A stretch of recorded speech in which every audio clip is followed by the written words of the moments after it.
Welcome to the Crockpot. I'm Julian Jackson with my producer, Pretty Boy Champ, behind the boards. Today, Wednesday, January 24th, 2021. Very excited to be here, man. I just recently turned 30, and people been asking, man, what's that feel like? Julian, what does that feel like? Hey, do you feel any different? I feel great. Thanks for asking. All right, because my man's over here been in his 30s for a long while now, and he's been doing just fine too. As a matter of fact, I feel like I'm in the best shape and the best position and the best physical condition, and I also feel as if I am thriving. I am 30, thriving, and there's something that they say, and it might be from a movie that, it's a chick flick, 13 going on 30. I don't know, but I'm very happy to be here. I'm happy to be alive at 30 years old. And meanwhile, thinking about being alive, I see my man still is too. What's happening, Pretty Boy Champ? What's happening? Another week, another crocking it up. Yeah, we cracking it up, and stirring the pot, baby. And I want to stir the pot today to start off by saying, when you're upset with someone, and you might have words for them, and that's okay to have words for them, but there's always a right way to say it, isn't there? So if you feel as if someone has wronged you, or if you feel as if maybe someone has said something to make you feel indifferent, or they have hurt your feelings. Now, and I will preface all of this by saying that when I was a child, my father had always told me, don't put your hands on anybody unless they put their hands on you first. So, as a child, 5th grade, this kid called my mother a mean name. It started with a B, a female dog, if you can't get what I'm saying. So let me ask you this. He said that. Did you put your hands on him first? I wasn't going to let anybody call my mom. All right. Okay. So, I think I push them. Just, nothing crazy, but, don't talk about my mom like that or whatever. And it was him and his homie they were not happy. So I'm like, okay, all right, well, look like it's going down. And I just started, and nothing really happened. It was more of a tussle, right? But I got into a fight, kindergarten through 6th grade. Each year I was suspended, put out of school, something. It was like, I wasn't a troublemaker, but maybe I was an antagonizer. So I knew that if I was to say something to someone, then it would bring hands, and then I just knew my hands were better. So that's just how that went. So fast forward to life today. I'm a 30-year-old man, and, young man still, 30-year-old. If I have something to say to someone, usually we've got sticks and stones may break my bones, but words will never hurt me. Okay, cool. In the world of media, Twitter, Facebook, Yik Yak, Vine, Instagram, there's several platforms. There's a lot of stuff, right? A lot of stuff that could piss me off, and a lot of stuff that would make me upset, but guess what you can always do? Fight or flight. So if you're not going to throw hands, then put the phone down and walk away. Now, all this being said to say, death threats are inexcusable. Death threats should never, ever become a part of one's persona, or even shedding or sharing that someone should off themselves, kill themselves, do whatever it is that they have to do. I believe that October Suicide Awareness Month, or November, or we have a Suicide Awareness Month that's in the fall. And I take that seriously, having been a former teacher and coach, and being able to see what my kids were doing. You always want these kids to be thriving. And it's an issue. And I just want to take just a quick moment, because whatever you say to me, that's one thing. I'm cool with it. If you want to talk all the smack you want to me, call me fat, call me obese, tell me my hair's bad, my eyebrows suck, my skin's terrible. Just anything in the book. Call me whatever you want. My name's Julian, but I've heard a lot worse.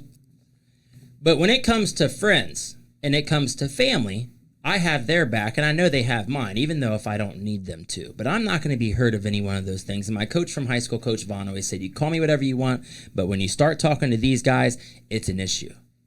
and I've got your back, and I used to watch him snap. As a former coach, seeing what, even in just high school, what some players may go through because they're giving everything they have. Do you remember the athletes that you know that end up becoming Hall of Famers, and then they end up saying things like, if it wasn't for my little league coach at this year, or my middle school coach at this year, or my coach when I was trapping, or when I was doing this and doing that and running the streets, and if it wasn't for this sport, I wouldn't be where I am today? I don't know E.J. Liddell's background, and it doesn't matter, because he is a player, a collegiate athlete, a student athlete at what is to be known as the Ohio State University. Yes, what is to be known as a Buckeye from the men's basketball team. And the ignorance, the xenophobia, the racism, any word spoken in ignorance to propel someone towards death is completely inexcusable. And for me, as a coach and a former athlete, it's absolutely despicable that someone would actually do that. Now, I don't know who it was, but there are no excuses. Because if you take even a 10-year-old on social media, I don't care. Maybe you probably shouldn't have social media, and you can blame the parents if you want to. You probably shouldn't have social media altogether. But instead, I don't know who it was, but usually you can find those people. So you don't know E.J. Liddell, and I don't know E.J. Liddell, but let's say E.J. Liddell's a killer. Mr. Twitter handle, go kill yourself. And E.J. Liddell is upset. He sends, a message out and posted whatever on Twitter and says, I don't know what I did to deserve that. I'm a human too. There's no doubt about you being a human, EJ. The doubt is in the person who sent the message, who tweeted the tweet to proctor you to go kill yourself. And that's a problem. So I question whether or not they're human, if they have feelings, and what provoked them to say something like that. Pretty boy, we talked about this a little bit the other day. What would provoke a human being to tell someone to go and kill themselves? I'm going to lean towards he gambled his mortgage away and he about to lose his house. He overreached himself in a sort of a predicament. Now he owes people money. So a bad decision on someone's part leads to an emotional reaction, which leads to a death threat, which if you're an adult, why are you mortgaging all your money on an NCAA tournament game? We see this all the time. We've seen a 16 beat a 1 before. Mm-hmm. We've seen a 15 beat a 2, so it's possible. It's not like the percentages are 100% that 2 beats 15. So there is no excuse for threatening a young man's life, a collegiate, any athlete for that matter, for a mistake or a wrong you've done. And I can only imagine the fear that person is going through that made the threat, because I'm sure they're in a lot of trouble with their finances in their life right now, because you would have to to consider going that far. What did you lose? What could you have possibly lost to threaten this young man's life that played his heart out, played as hard as he could, put up the numbers, did what he should have done to help the team win? This didn't happen. So what did you do? What mistakes did you make that you think is right that you can threaten him? So that's where I'm at with it. Poor decision by supposedly an adult and taking it out on a young kid. So it's just embarrassing for the school. Just for the name, the brand of the Ohio State, it's just embarrassing for the whole brand. So. And I thank you. And one of the things that I find most disturbing is that the double standard we have, or is it the double standard? The lack thereof. You know what I'm talking about when I tell you that if it was the other way around and EJ would have told somebody to go kill themselves, then he would no longer find himself as a student or athlete at The Ohio State University. And we hold all these other people, these athletes, at this higher standard. And then whether you're a fan or an onlooker or a viewer or a supporter or just a hater, you can go and say some of these things and hide behind a screen, hide behind a keyboard, hide behind, in your home. And we don't know if it was, someone used somebody's account. I don't care. Just be accountable for what you're doing and what you're saying. And even if it wasn't that they, if someone was dismissed as an athlete held at that higher standard, they would at least have to give an apology, write a letter, do some community service, do something. So it's the nitwits and the morons who get to go scot-free and say whatever they want, whenever they want. And just the whole death thing, that's different. Like, you're telling me to kill myself, which me in my mind, I'm a lot less offended as if then you said you're going to kill me. I should kill you. Something that's more direct. Now, I know it's bordering the line of morbidity here on the Crockpot today. All right, but it's something that needs to be brought to life. And that's why I stirred in the pot and dipped the ladle all the way down to the bottom to keep this stuff from burning. Because if it didn't, then the top to that Crockpot would be popping off. And so I want you to know that if you put yourself in someone else's shoes, and if you looked at it in a different way, then you would realize, oh man, that person, are we going to go and arrest that person for giving a death threat? No.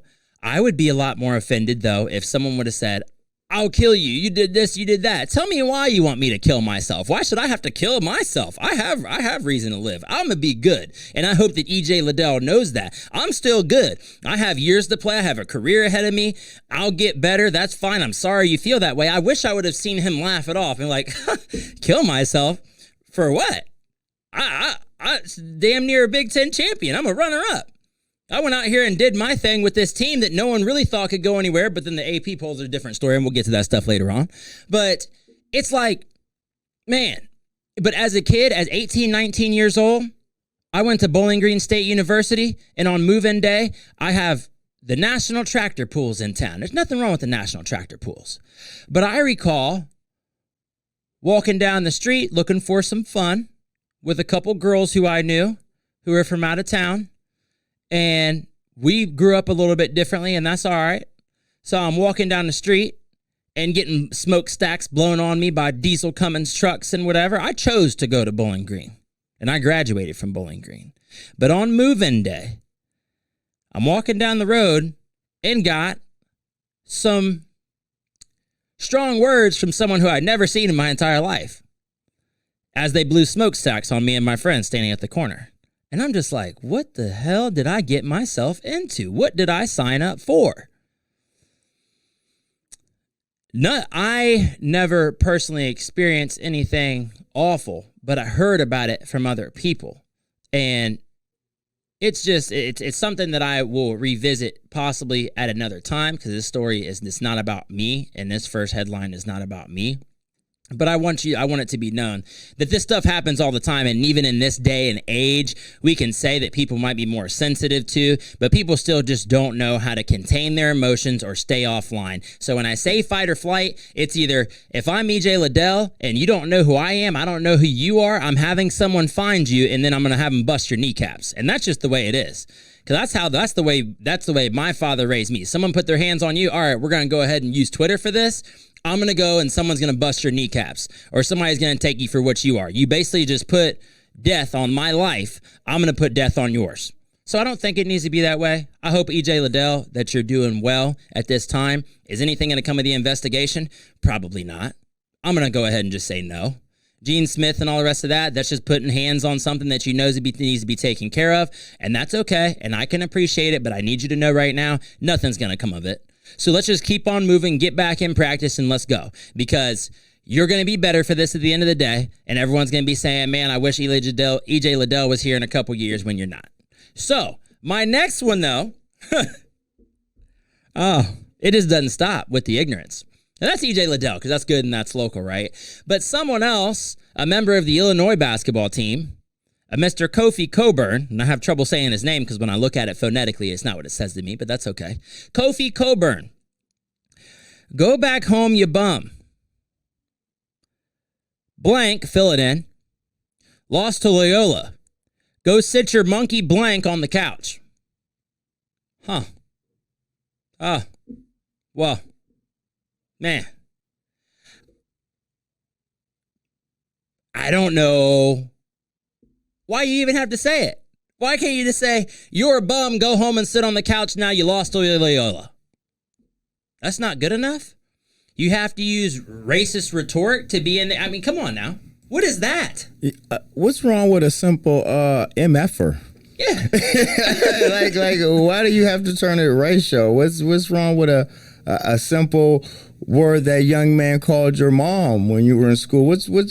I can understand the frustration because obviously you lost some money betting on Illinois, not expecting it. Like, I don't understand all these adults. These are kids. These are kids that we're watching on TV. Some of these guys are 18 years old. The oldest guy out there is probably 23 years old. These are kids. Emotions run very, very, very high. This tournament, for some of these kids, is all they're ever going to have. For a Loyola, none of those guys are going pro. This is what they have. So when they go out there, they play with a different set of pride and a different set of urgency. Sometimes the team itself, talent-wise, is not good enough. But believe me, mentally, those smaller schools are playing on another level because they're playing with this finality that bigger schools just don't play with. They're not in that circumstance to have to feel that emotion. So when you're in that emotional place of this is it for you, you'll probably never play competitive ball again to a certain extent. You play with a lot more pride and a lot more love. And you can't equate for that when you're dealing in the NCAA tournament. And so that's why I can't understand why these adults, these grown-ups, are so financially bound by this tournament and blaming these kids for things they really have no control over. It's basketball. And as much as I love being able to earn money and funds and things like that, it should bring the question to the table, should we even be, if that's the issue, if they would do a study and find that the issue is that people don't know how to manage their money, so through FanDuel and, King something, there's a lot of them, a lot of these betting apps and a lot of these avenues you can go down, even going to Caesars and going to the sports book. If this is going to result in hatred for other individuals, which could then result in hate crime, then that is a bigger problem that we have. Because as a society, it's like we want everyone to win, right? But did you know that the majority of the people who play the lottery are losers? Like some 99.9% to 0.1%? Did you know that the lottery and the casinos have the money and the capital to do what they do and continue to open more casinos in order to be able to get you to bet more because they give a little, and it's a whole game of psychology that they're using?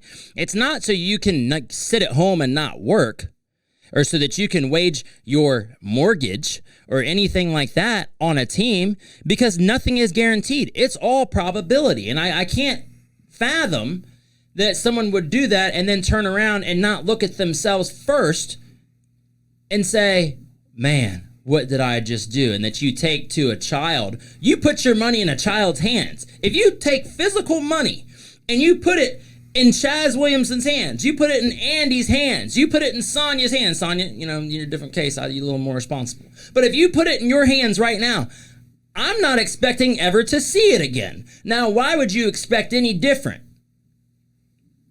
Living in this world, especially today. We just had 2 shootings the other day. It's getting warmer out. The world is emerging again. No one is stuck in their little bubbles anymore, and people are just acting out and acting up. And I think that has a lot to do with just People knowing they can go out and do whatever it is they want again. People knowing that they can get away with whatever they want, which is also deeply disturbing. Very. So, with all that being said, before we end up taking a break, I want you to know that, in my opinion, and it's solely my opinion, and likely in some other hands that may or may not be in this room, but OSU, they weren't really ready. OSU did what they could to compete under Holtman in his first few years, and they made it here. And there was an argument from another gentleman who runs the Buckeye Bro Show, I believe, Alex Bryan, who, had mentioned some things about where Thad Matta had taken the team versus where Holtman has taken the team now. And I disagree with you, Alex. I think Holtman would be the great selection. But let's also not forget, the Buckeyes are not a basketball school. And nor is the Big Ten necessarily a basketball conference. While they might have some great teams, they're not meant to be where they were this year. 7, 10 teams up in the tournament. Can I just say absolutely. something? Absolutely. Listen, I never believed it anyway. There's no way you're not going to sell me on a team that has 4 teams in the top 10. The one team in the top 10 loses 4 straight games. They stay in the top 10. They're not even 4th in their conference. They don't even get a first round bye in the tournament, and they're a top 10. Listen, man, we have seen what the Big Ten does every year in a tournament. The Big Ten saving grace every year is Michigan State. Yep. They got bounced before the tournament started. Before it even started, UCLA came in and put the foot down. So without them and their saving grace, you've watched 8 out of the 9 Big Ten teams didn't even make it out of the first weekend. Didn't even make it out of the first weekend. It's bad. But you know what? The Big Ten wasn't ready, and we know that They're never ready. They're never ready. We've got, and I hate to be able to say it that way, but I got to root Big Ten the rest of the way, just being a Big Ten fan, being an OSU supporter. Michigan, ooh, I'm hoping, is going to be the saving grace because I like Juwan Howard. I think Juwan Howard belongs in the position that he's in. I want to see him strengthen. And when we come back, we're going to end up talking about the rest of the teams in the field, who's remaining, who's impressive, should a lower seed win this, and more when we come back on the Crockpot. You're watching on Score on Air. In sports, you want to have a player that can get the job done right every time. A real all-star, somebody that's dependable and you can turn to when the game is tough. That player in the audio-video industry is the theater people. From setting up your home's Wi-Fi network and offices, conference rooms, to setting up home theater inside or outside, to setting up the systems to make your home run smarter and safer as well. The theater people can do it all with the quality of professionalism you can expect every single time. That isn't just a great all-around player, that is an all-star. That is why we are the leaders in audiovisual installation in Central Ohio. So call us at 614-604-6327 or check out our website at ttpcolumbus.com to figure out which products will fit you. And don't forget, amplify your personality with the theater.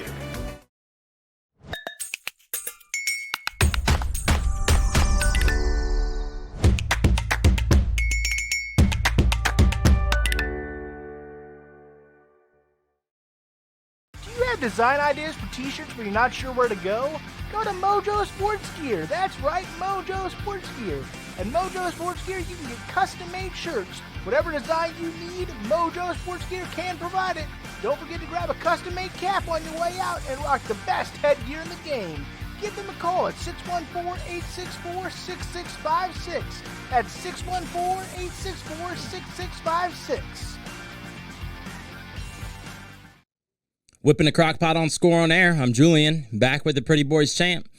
We're happy to see you all, and I hope that you're just as happy to see us with some new ingredients added into the Crockpot after we've taken a few hearty helpings during the first segment and able to come back with something a little lighter hearted. You know, sometimes when you are having a conversation with individuals or even critiquing someone or something, you know, you kind of tend to give it a compliment sandwich.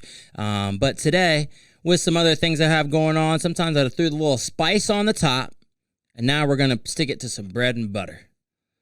So, we've got a few teams remaining in the tournament right now, 16 of them to be exact, and the rest of the field with the teams remaining, we got to know who is impressive here. And not only who is impressive, but is it important that a lower seed win? Will a lower seed win? And regardless, if you look at their seeds, the teams from the Pac-12 are the ones showing out right now.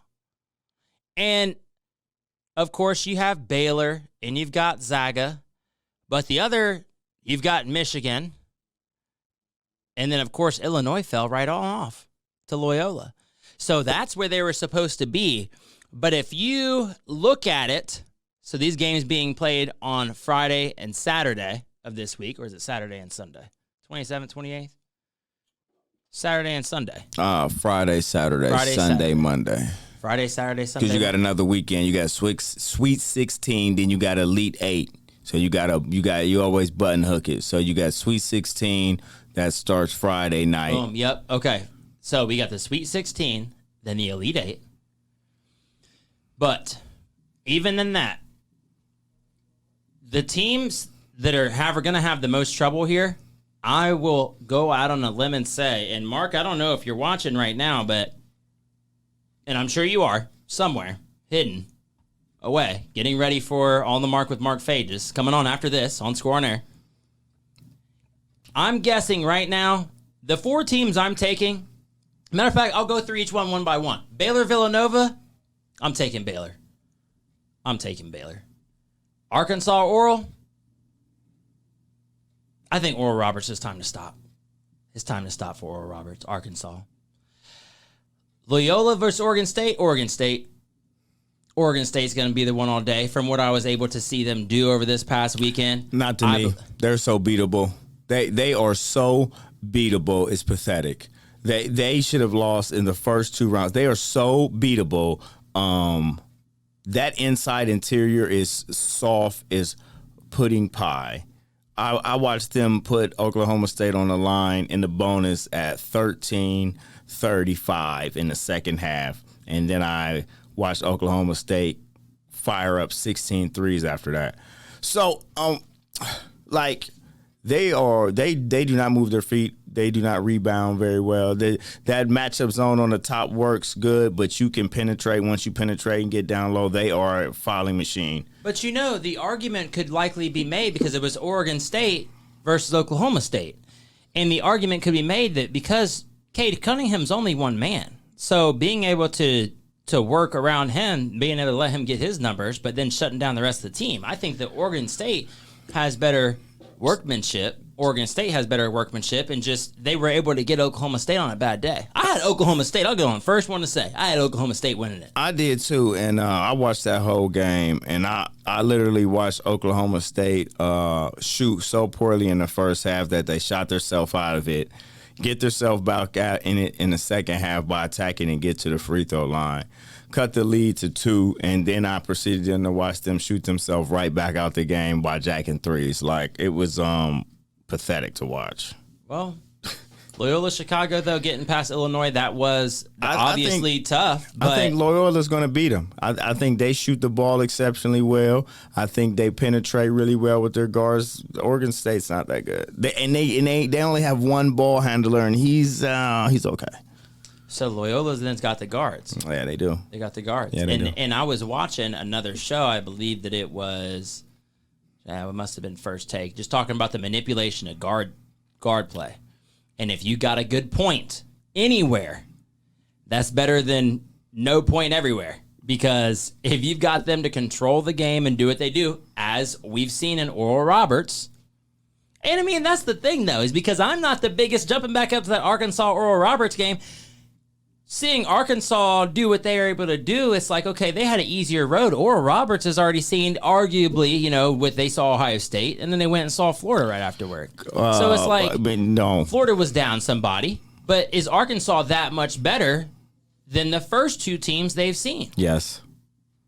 And that's why I'm taking Arkansas, but still with Oral Roberts, the lack of having a big man, you can only go but so far. See, the thing about Oral Roberts is they got a guy that averages 24. So when you look at that number, you say a guy that averages 24, 25 points a game, you look at that at any given night, he can score 50 points. A guy that averages 10 on any night, he can score 20 to 21 points. Like, they got a guy that averages 20, a guy that averages 18, and a guy that averages 25. On any given night, those guys can go for 40 points apiece, and that is what's scary about when you talk about averages. So, I just think Arkansas has the athletes to play with them. So, well, that might be it. You could be looking at an Arkansas versus Baylor for me because Villanova and Jay Williams. I don't believe that they're going to do it. It's not their time. Baylor. I've been aching to see Baylor and Gonzaga play all year since their game was canceled in December due to COVID protocol, and I would still like to see that. But the only way it's going to happen is in the championship because they were supposed to play. I still don't believe, their game was canceled. I don't think they were able to reschedule it. No. I need to see that game because, and we haven't gotten to that other side yet, so I'll just give it a moment. But Syracuse and Houston, it's that 2-3 zone, man. I'm going with Q's too. It's the 2-3 zone. Houston, they've got the athletes. They've got some dudes who can roll around. But when you have athletes and they just run around and they're doing their thing and using their athletic ability, the way the feet move on Boeheim's teams, I don't know where these kids are coming from, but he's been getting them for years, inside and outside of accusation. My man went and had a vehicular manslaughter in the past couple years, and I don't know if that was actually what he was charged with, but he hit someone on this when he was driving home. So let me ask you this. This is completely off subject, but I just want to ask you this question. So you saying I could actually hit somebody and keep my job, but I can't hire dancers for my ball players. I got a coach that I own it now. I don't understand how it works, but like you can get past something like that. You can get past the scandal with the coach that he had. I mean, they really, really want my man to be at Syracuse forever, and I don't know what mob or what they're doing. I don't know.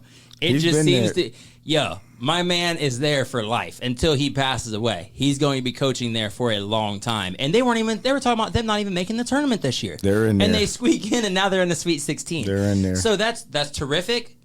Good for Jim Boeheim. I'm puzzled. I'm puzzled as to how, and I can't wait to find the source that is able to tell me all the things that have gone wrong for him in the past 15 years, because it's strange to think about. This guy is still doing it and hit somebody. What if he wins the title? Man. I can't. Take it back to Melo. Melo's going to be there and everything. Oh, my God. Melo's going to pull up for him. What's up, Coach? I told you I'd be back. Like, man, but everybody always has something good to say about somebody. And then on top of that, who was the coach who said, oh, man, we're not even there yet, folks, but we're going to get there. Dabo Sweeney coming to defense of an NFL athlete, one of his former athletes right now. Oh, jeez. But we're not there yet. So between Zaga and Creighton, I thought, after they lost to Georgetown and their championship, I thought that was it. I thought that was absolutely it. I didn't think there was anything else that they were going to be able to do to win, and they come out and win those two the way that they did, and convincingly. Gonzaga, I guess they're just rolling. You got a team full of boys who just go out there and get it done, and I just don't want to believe it. You know what they referred to them as this morning? Not a mid-major, but a mid... He used this funny wording on ESPN this morning to describe that Gonzaga is not a mid-major necessarily. If you're not in a major conference, then you're a mid-major. What was the lingo that he used? I would love to know. Mid-major? I don't understand. It's not mid-major. He must have said they're a major mid or something like that. It was a dude who used to coach a bunch. Major mid. He might have said something like that, and I can't remember exactly, but basically he said that they're a mid-major in other words, to make it seem as if they're not, because they're not a power 5. No, maybe he said middle power or something like that. And it's like, where do you get a middle power? Where did you find a middle power? You're either powerful or you're not. Middle power. You know what he also said? Some of these times they bring in these legends on ESPN and they just make stuff up. Yeah, and they make stuff up and they just go,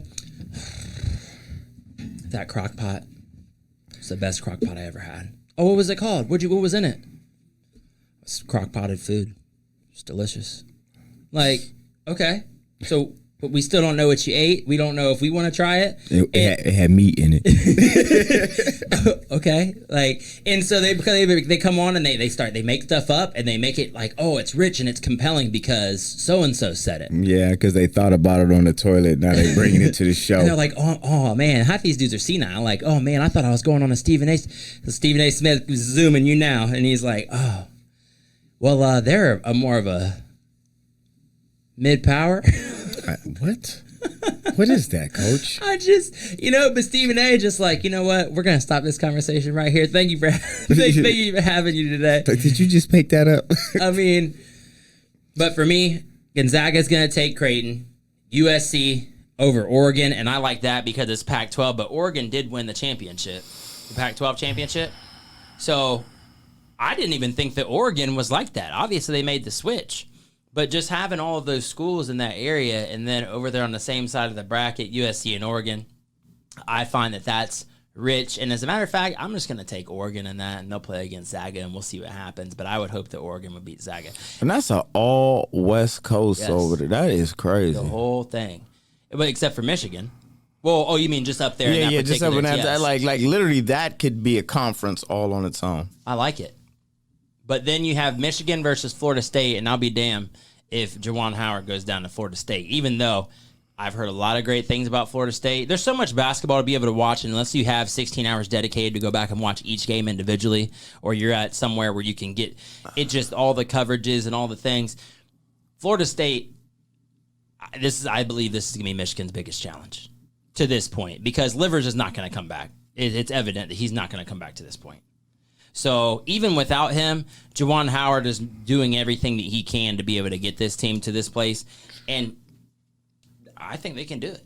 I mean, to at least be able to make it to play against. Now, if it's Michigan, Bama, that's going to be tough. It's going to be tough. And I couldn't tell you that. When I was watching Bama earlier in this year, I would have thought that Bama would have been Final Four straight up. They are Final Four. But then your mind gets lost in the sauce and warped with the Big Ten. Don't the way you were saying. They have, like, if it wasn't for Cade Cunningham, I would have picked Bama, because when I watched them play this year, they just look like the most dominating backcourt. I haven't seen a team since really that Kentucky championship that has like three dominant guards where they can all pass and move and shoot, and they get each other involved. They're like really good off the dribble. They're really good in a triple threat. They're really good catch and shoot players. They can shoot off the dribble. That backcourt of Bama is something. So, I mean. Can we get any, are some of these guys still Avery Johnson's recruits, dude? You remember Avery Johnson was at Alabama for a little bit, and I don't know how long he's been gone, but he wasn't there that long either. But I'm just saying, it's just funny for me to think about, man. Because up to last year, I was like, well, that's Avery Johnson's team. And someone was like, he's not the coach. So I'm like, oh, okay, probably with good reason, maybe why. But I always love his voice, man. It just, his voice. Yeah, they are his players. They're his players for sure. Okay. He coached from 2015 to 2019. We didn't play last year. So he just bounced out. Listen, he got bounced, I'm sure. Unless that's terrible. These are his players. This is his recruiting class. 2015 to 2019, and that's what happens to you in the SEC if you don't put up or shut up. And now they're putting up because my man's sitting at home sick right now. Sick. So look, UCLA, I like what they're able to do, but yes, having all those West Coast teams over there and them doing their thing, man, it's nuts. UCLA, obviously the outlier with them going into this next weekend. But, yeah, it's going to be Bama, Michigan. It's going to be Zaga in Oregon. I'm looking at Baylor and Arkansas. And then it's on the rocks, but Syracuse is going to get those Houston boys. And then, I mean, if it's 11-12, cool, but 8, 11, I just like seeing higher seeds. So that brings me to my question then. If we are to, it's rough. Is it going to be, so you're looking at all the options of lower seeds. See, really your only options are, is it going to be a 1, a 2, or an 11, or an 8? Is it going to be a 1 or a 2? Is it going to be a 1 through 4 seed, or is it going to be everybody else? It's going to be a 1 through 4 seed. The championship will either be, that's tough over there. Because I had Bama beating Gonzaga. I had Bama playing against Oklahoma State in the championship. I did. So we'll probably have to just go with Baylor. But, man, I don't know, man. That Syracuse, I keep looking at that 1-1 down there, and that just scares me. They can run out of gas. They can run out of gas somewhere, but I'm saying what about that 15 Oral Roberts team? Can they run out of gas? That guy averages 25, man. I want them to win, but I'm being realistic. I don't know if they have what it takes to now, given their finish this season, Oral Roberts will continue. I don't even know where Oral Roberts is out of. I think the dentist's office. Don't quote me on that. Don't quote me. Somebody put together a highlight team right here from the dentist office at General Family Dental, located on West Mountain Street in Columbus, Ohio. Right near the bottoms. So I don't know, man. Yeah, Oral Roberts been doing their thing, and it's exciting to be able to watch them because that's what you want to see. There's been a lot of other analysts and things of that sort who have been analysts, on-watchers, fans, public figures, and they like seeing this stuff. And they question whether or not it's good or if it's bad for the league. And it's not bad. It's not bad for the league. You don't think it's bad for the league? It's great for the league because you can't have that many fans inside of those stadiums anyway. And guess who travels best? Who? Power 5 schools. If Ohio State's in anything, all of their fans are going to be there. If USC's fans are in something, Bama's fans are in something, Florida's fans are in something, they're going. They're going to be there. They're going to show up. All the students, all the kids. Oral Roberts, you're just watching from home, so it's like, I can't go to the game. Might as well just watch from home. And they got to be getting crazy views on teams who cares if you don't? I don't know. I like it. And if you're talking about it from a money perspective, that's okay. But I'm talking about the level of competition that you're getting in a year that is 2020 and a year that is COVID. You just didn't know what you were going to get. And I like the randomization because I also didn't put my mortgage on any brackets this year. You didn't? I sure didn't put a mortgage on any brackets. I didn't put my mortgage on the brackets either. So I'm not too upset that my team didn't win. Only thing that was on the line was loser had to buy lunch. And since I'm not in completely last, I'm not worried about it. I'm just put my Chick-fil-A order chicken sandwich in. I might end up buying lunch for the Score on Airs. Yeah, I'm gonna go ahead. Should I get you my order? Hey, just send it on over, guys. Put it in the chat for me because I guess I'm gonna be the one buying. I thought it was gonna be Phages with On the Mark, but apparently not. So right now, my selection to win, I say Baylor. Straight up, I'm going Baylor. I'd rather it be Baylor, or it could be Michigan, but it's gonna be Michigan Baylor in the championship. But they're gonna have Michigan have to beat Gonzaga. I don't know if they have enough gas to do it. I would like to see Baylor. Michigan gotta beat Bama. I would like to see Baylor. Just let it be Baylor. Who's your selection right now? I'm going to go with Alabama. Alabama? Yeah. I like that. They were my second choice anyway, so. Well, we are going to go ahead and get ready for another brief break. And when we come back, we're going to be going over some of the news in the NFL. But before we get into that, we're going to keep it steady with basketball. And LeBron James is out in L.A. as well as AD. When will they be looking for a pickup, and will they pick up at all? Right here on the Crockpot. You're watching on Score on Air.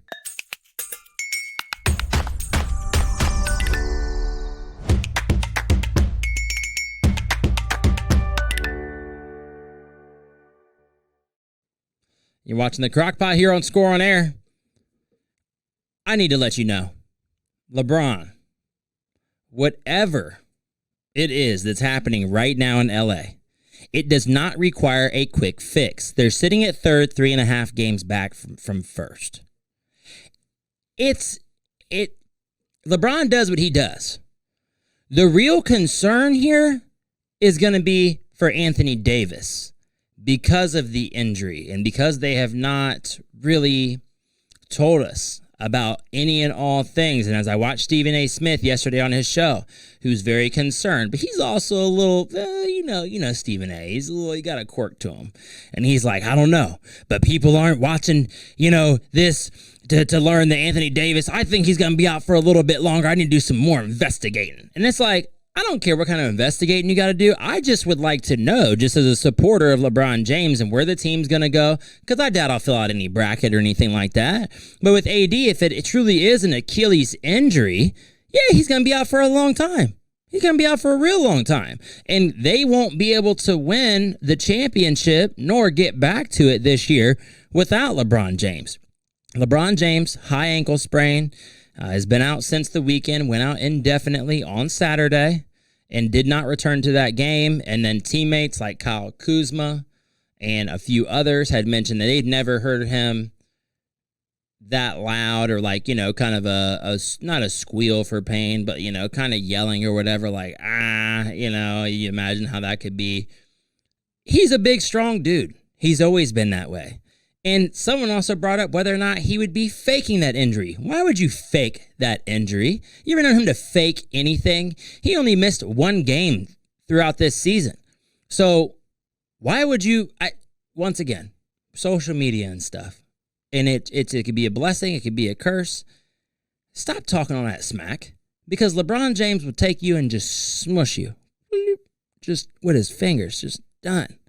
LeBron, they're going to be back, but later on, we're going to talk about where they're going to go or how far they will be moving.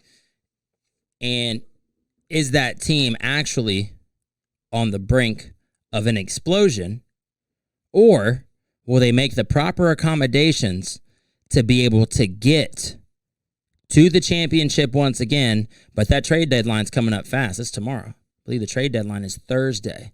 So that's a lot of heat. And I can't even believe today's Wednesday. I can't. I know I said it earlier that today is Wednesday, but I was just saying it just because I knew it was hump day, and I love hump day. But, usually the show's on a Tuesday, and I'm just kind of dumbfounded as to how fast these weeks go. And after Wednesday's over, it's Thursday, Friday, and for most of y'all, it's the weekend. But for me, I keep going, just like the Energizer Bunny. So, anyway, we're going to go ahead and move on to something that it's a little bit awkward, and I'll tell you why. When you are accused of something, the first thing that you might want to do in your right mind is admit fault or deny allegations. Not much has been said, and it could be for legal reasons, but to this point, Deshaun Watson is in a very, very big predicament with his career and his future with the Houston Texans. Now, I'd like to ask what this may be as a result of. The only thing for me that comes to mind in knowing that he's been accused of, first, it was just some inappropriate touching, then turned into sexual assault, and more. Now, as he's have not several, it was 22 yesterday, and I didn't check the update today. It could be more now at this point. But so many cases against Deshaun Watson, and it's disturbing. There is 22 alleged, and 16 already have filed suit against him. So I think it was 9 or 12 yesterday that had filed suit. So those being civil suits. There was something brought up from his lawyer when they were talking about 6-figure settlements. So what is this as a result of? Is it as a result of them being offended? Because first, people were ignorant enough to be able to say, well, the district attorney is the friend of, the owner for the Houston Texans. Okay. Well, where in the world did y'all get an offense that would ruin someone's life forever, and in the NFL, quite possibly keep him from ever playing again on some of this stuff? Because you've seen this happen to other individuals who played in the NFL before. You've seen things less than this go down, and not to put a cap on the severity of some of these things, but we've seen domestic violence that has then resulted in people not being able to come in again. We've seen it actually happen before our eyes. We've actually seen some people make it out of domestic violence and still play in the NFL. I'm surprised. I'm glad you said that, because that just segue me into we have all this coverage on allegations and no criminal charges filed yet. But yet I still have not got any update information about Chad Wheeler and that domestic violence case with only 3 counts after beating her and choking her. And had admitted to having done so, that she pissed him off. So then that gives you an excuse to do that? And then we're talking about allegations from massage parlors, which if you've ever been to a massage parlor, then you would know what happens at a massage parlor. And I'm not talking about hanky-panky. I'm talking about they do the job that you ask them to do.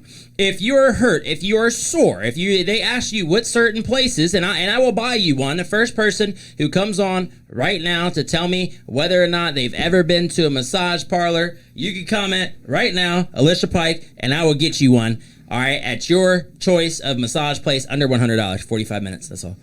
So if you've been there before, you've been in that position, you know that they're like, oh, okay, is there any area I need to focus on?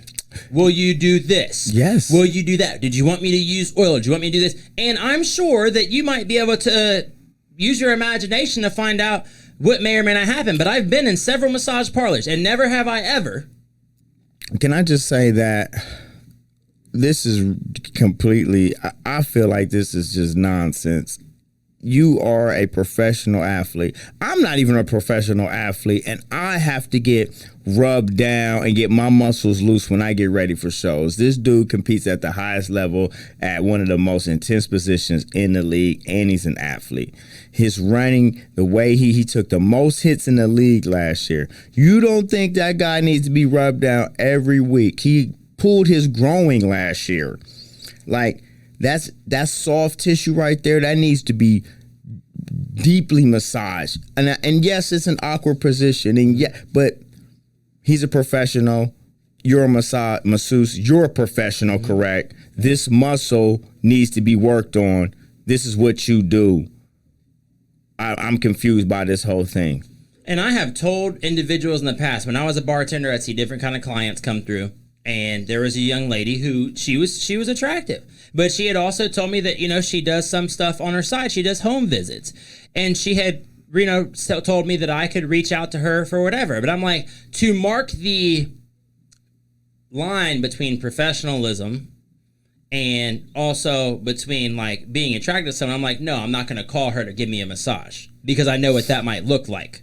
And I don't want her or me to end up, it seemed like a problem. For me, I'm not Deshaun Watson, okay? But you have different people in different areas. When you travel for things, you're traveling, you're getting new people. So who knows if someone just simply came up with, oh, I'm going to say this happened, or whether it did or did not happen. We don't know at this time. But if it happened and then someone else kind of starts jumping on the bandwagon, oh, shoot, they said they can get you a settlement? Okay, let me get on a settlement too. And then now all of a sudden, anyone who's ever given him a massage is raising their hand to say, I want a piece of it too. And it's just, it just all doesn't sit well with me. These aren't ex-girlfriends. These aren't women he has dealt with. These are professionals. Like, this is the massage parlor. You're talking about 20, so he's been rubbed down by almost everyone in there. So how long has he been going here? Since he's been drafted, and now all of this is coming out after 5 years. So you've been in Houston for 5 years. You've been going to this same masseuse and massage parlor this whole time, for all this time.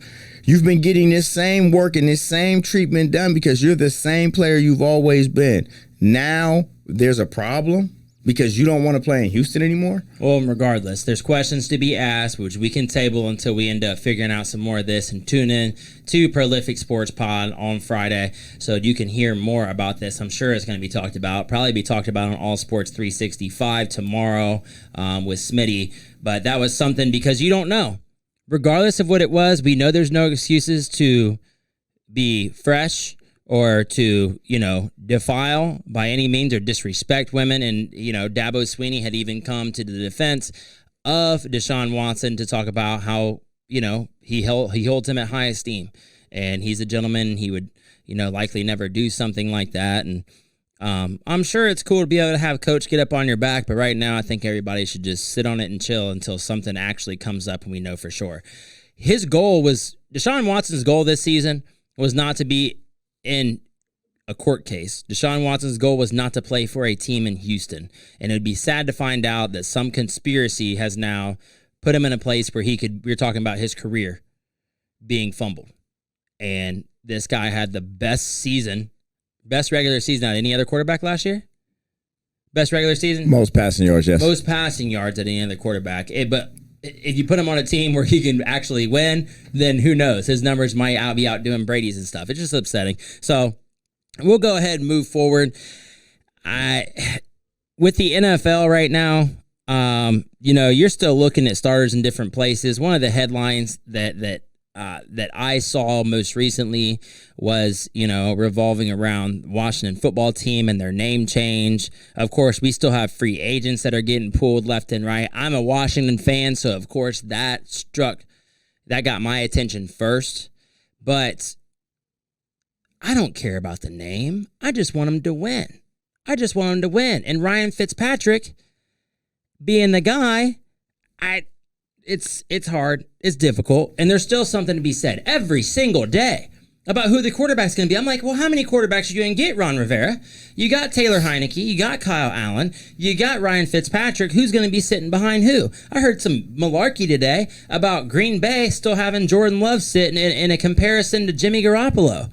Who cares? Aaron Rodgers is your guy. I don't know what's going on. Are we just talking about stuff now just to talk about it because there's nothing else to talk about? Well, here's the thing.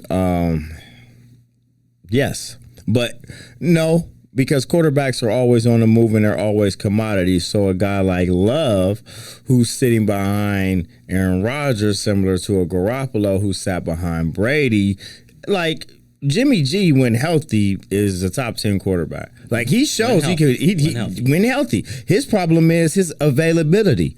That's his problem.